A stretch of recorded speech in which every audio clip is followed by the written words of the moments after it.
Welcome to Kenton's videos. Enjoy the video. You already have an account and access. Now create a new note so you can publish fast. Click Write, then New Note, pick Public or Followers Only depending on reach. Start with a concise headline and add tags immediately to improve discovery. Once the stub exists, add a cover image and short summary. These guide readers and social previews. Make sure to save a draft frequently while you type, and keep the note open in another tab for quick reference. You'll now structure the body so readers stay engaged. Start by breaking content into clear blocks.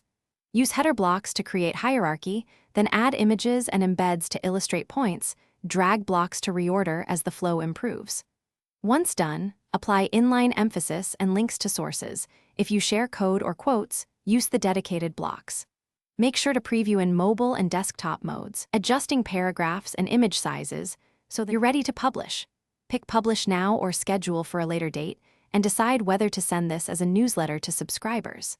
After posting, share the note on social platforms and tag it to boost discovery, then watch analytics for engagement signals. If something goes wrong, for instance publishing failures or formatting errors, clear your browser cache, try another browser, or duplicate the note and republish. This often resolves transient issues and preserves your work. Thanks for watching. Consider subscribing if we helped you.